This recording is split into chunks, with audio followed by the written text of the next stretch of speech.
That's better. Nice and comfortable. Oh, hello there. I'm Zach Jones.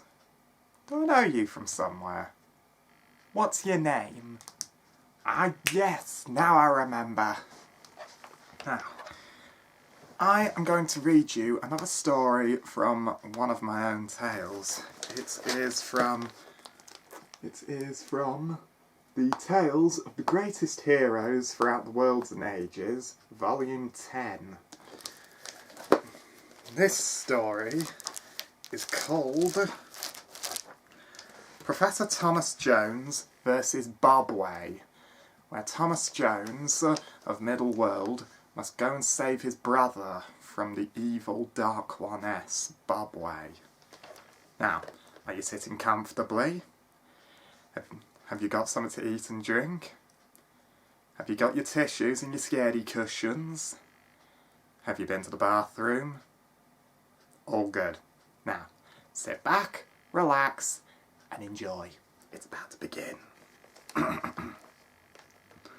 The head of zoology, ornithology, biology, and so on at the Bluefire HQ and University, Professor Thomas Jones, walked into the kitchen of his home and was about to head to the Isle of Sorcery to sacrifice himself to save Beth from a powerful magical disease. As Thomas entered the kitchen, he saw an envelope on the table with his name on it. "What the devil is this?" he muttered to himself as he picked up the envelope and opened it. It was from his little brother, Joanna Jones, and it read, "Dear Thomas, I know you are going to the Isle of Sorcery to sacrifice yourself for Beth. I can't let you do that, so I'm going to take your place. I know your destiny is greater than mine. I know that when I take Beth's place, I shall die. But I am ready for this fate, and thank you, Thomas. Thank you for being a good brother and a brilliant friend to me. I am so sorry, and farewell, my dearest big brother, Joanna Jones." Thomas stared at the letter. Joanna was going to sacrifice himself instead of Thomas doing it. Then Thomas threw the letter onto the table and ran to the garage of the manor. Thomas entered the garage, then pulled on his World War V trench coat, stuffed his wand and sword into his coat, pulled on his helmet and got onto the motorbike. He opened the garage door, revved the engine, and the bike coughed into life. "Hold on, Joanna, I'm coming," he said as he revved the engine again and the motorbike speeded out and he rode towards the Isle of Sorcery to save his little brother and stop Bobueh. Joanna reached the Isle of Sorcery. The courtyard was a ruin with a stone table in the centre. As he turned his back to look around, he heard a familiar, seductive and heavenly voice. "I never thought I'd see you again," said a woman's voice, and it echoed around the ruins.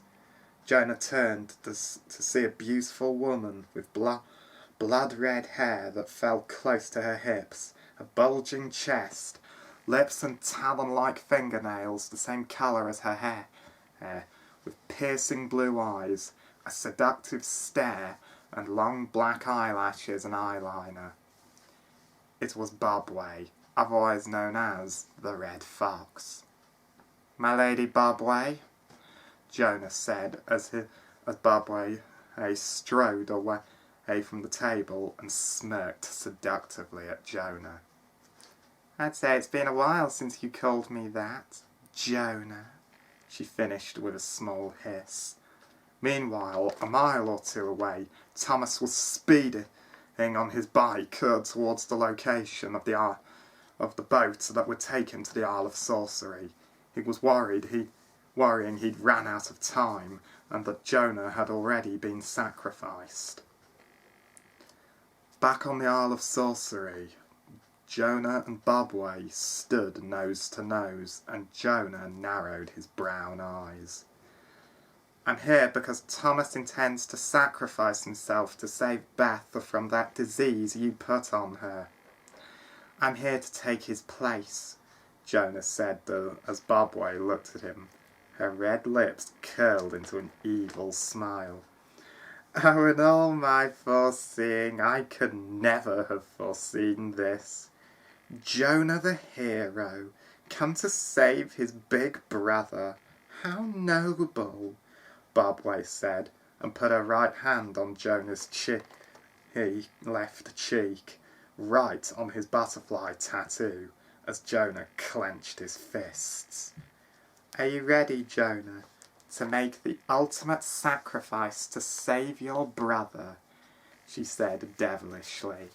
Jonah scowled at her. Then he nodded his head. Yes, I am ready.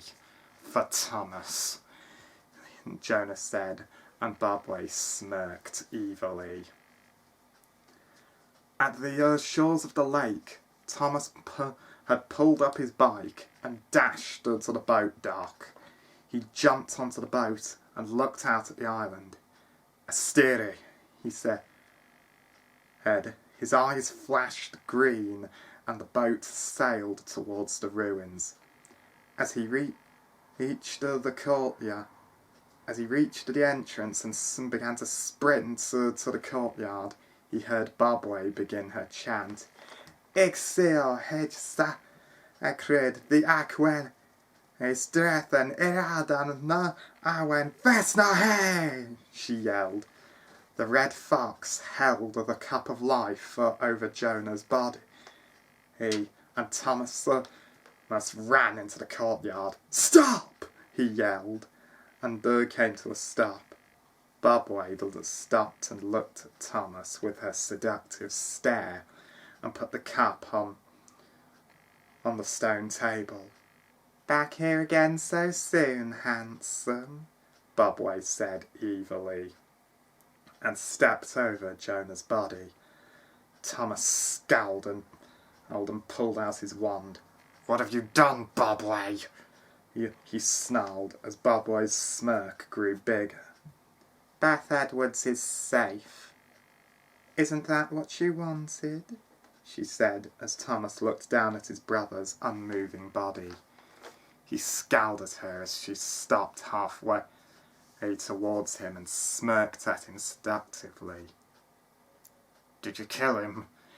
He asked through gritted teeth. It was his wish to take your place, Bobueh said evilly. Thomas rounded on the evil woman. I bargained my life for my father's, not Beth's, and certainly not Jonah's, Thomas bellowed, and it echoed around the ruins. The ancient magic and the author don't care about who lives and who dies. Only that the worlds are restored to balance, Bobueh began loudly, then looked back at Jonah's body. To save someone's life, another life had to be taken. Jonah knew of this. Then she looked back at Thomas, who was properly enraged at this. It is not the ancient magic or the author that has done this, Bobueh. It is you. You have abused the power of magic and the author, and I will have to stop you for this, he bellowed. Then Bobueh smiled evilly at him and gave him her seductive stare. Come now, Thomas, my love. We're too valuable to each other to be enemies, she said sweetly, but Thomas didn't fall for her seductive nature. He knew what Bobueh was like. She was part siren, and that meant she had the power to seduce a man, and that was one reason why she was so breathtakingly beautiful. No, Bobueh, I said nothing with you, Thomas bellowed, and Bobueh smiled her evil and seductive smile. With my help you shall win the final battle and fulfill your destiny, Bobueh began. But before she could finish, Thomas cut her off. I will make sure I win the final battle and fulfill my destiny as saviour of Middle-earth. But I will Make sure you never ever see that day, Bobueh, Thomas yelled, and then raised his wand and yelled, Stacy! His eyes flashed a green, and bright blue energy blasted from his wand at Bobueh, but she held up her hand and absorbed the spell. Thomas stared at her in disbelief. He had never seen magic like this before. Your childish magic tricks are useless against me, Thomas, Bobueh said menacingly, and began to form a ball of reddish-green energy in her right hand. I'm a Dark One-S trained by Cornelius Segan himself. For Baranaquiel! Her eyes flashed red, and the ball of reddish-green energy blasted at Thomas. But Thomas jumped out of the way and landed on his side as the curse blasted apart a ruined statue. Then as Thomas got to his feet, Bobueh created another ball of reddish-green energy and drew back her fist, but then stopped. You too are one of magic. You should join me, Thomas. We will be unstoppable, Bobueh said evilly. But Thomas shook his head and scowled at her. If you think for 1 second that I would join forces with such an evil, cruel and dark magic wielder like you and Cornelius, never, Thomas snarled at the beautiful woman. So be it, Thomas, Bobueh said disappointedly. Then she yelled, For Baranaquiel! Her eyes flashed red, and the ball of reddish-green energy blasted at Thomas, but this time he couldn't get out of the way in time. The energy blasted him in the chest, scorching his shirt and knocking him onto his back. Bobueh strode over to Thomas's unmoving body. Pity, she said sadly as she looked at Thomas's body. Together, the two of us could have ruled a middle world side by side. Goodbye, my love. Then she turned and strode away. But then Thomas woke her up, for she didn't know he is immortal. Then he got to his feet and looked at Bobueh as she was walking away from him and with her back to him. The rage inside Thomas's body was causing a lot of heat to boil his blood. You should not have killed my little brother, he growled. Then Bobueh turned to face him, and Thomas lifted his right arm and pointed it at the clouds.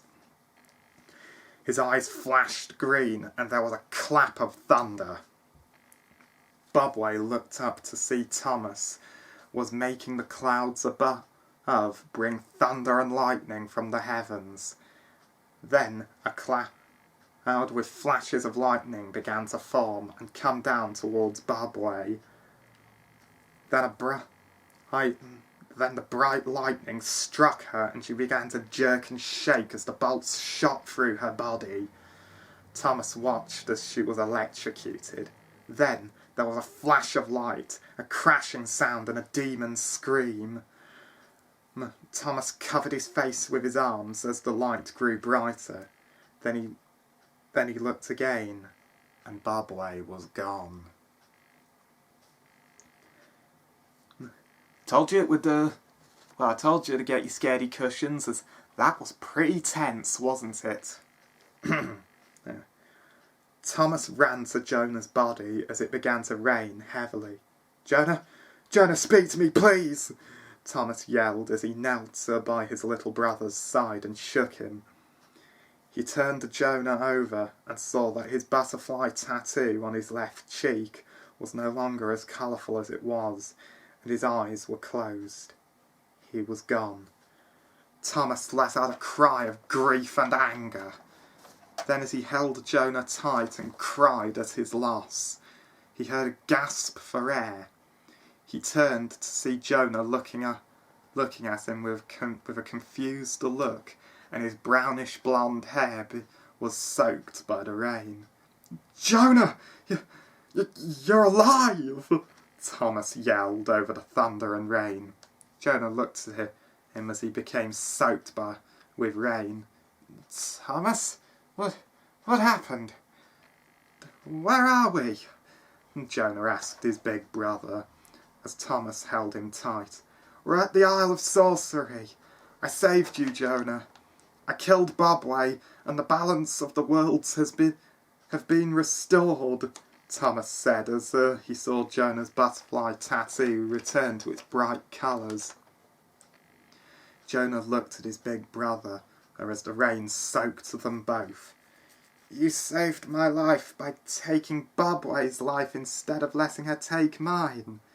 You mastered the power over life and death itself, just like our father," he hammered as he sat up, and they both leaned against the stone table.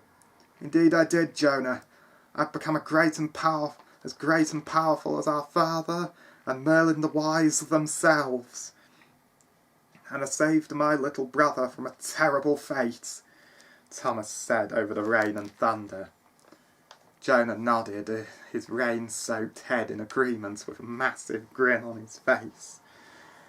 "Well, Thomas, if you're such a great and powerful sorcerer like our father, can you please find a way to stop this blasted rain?" Jonah boomed. Then they both sat there in the rain, howling with laughter on the Isle of Sorcery, and waited for a Bluefire Verdibird to arrive and take them back to the Republic of Middle-World. Meanwhile, a few thousand miles away in Alcatraz prison, Cornelius Segan, also known as the Dark Raven, sat meditating in his cell, and then he felt Bobueh's life force destroyed and began to go into a fit of rage at the knowledge that Thomas had destroyed his greatest apprentice. "Thomas! No!" he bellowed at the top of his lungs, and his cell began to shake with his Dark One magic seemed to be causing the cell to shake. Then his rage grew bigger and bigger as he found out Bobueh was gone. Then, in Jones Manor, Beth Edwards Jones woke up with a frightened jump and squeal as she had seen the event happening in her dream. Segan was going to break out of Alcatraz prison and would be coming for Thomas. But she didn't see all of it, as she had woken up before she could see any more. But on the plus side of things, the disease was gone. It seemed that Thomas had sorted it all out. "Well, my love, I see that you have saved my life again, and I hope you will be okay," Beth muttered to herself. She knew Thomas had gone to the Isle of Sorcery to stop Jonah from a terrible fate, and he might have succeeded and will return home soon. Then Sarah Wilson, the manor housemaid, ran into the room. She reached Beth's bed and saw that she was cured. "Yeah, okay," she said as Beth sat up and looked at her. Beth smiled at her as she then looked at her. "Thomas is alive. I felt his life force, and I know that he and Jonah are still alive," Beth said, and then she and Sarah enveloped each other in a huge hug at the news that Thomas and Jonah had destroyed Bobueh, restored the worlds to balance, and saved the ones they loved. But they didn't know that Segan was breaking out of Alcatraz and would seek revenge. Right, I hope you enjoyed that story, as I enjoyed writing it. Now remember, please leave a comment down below, and also, please bring more subscribers in and recommend my YouTube channel to your friends and family. Okay, stay tuned for the next video. I'll see you soon. May the Force be with you to infinity and beyond. Bye-bye.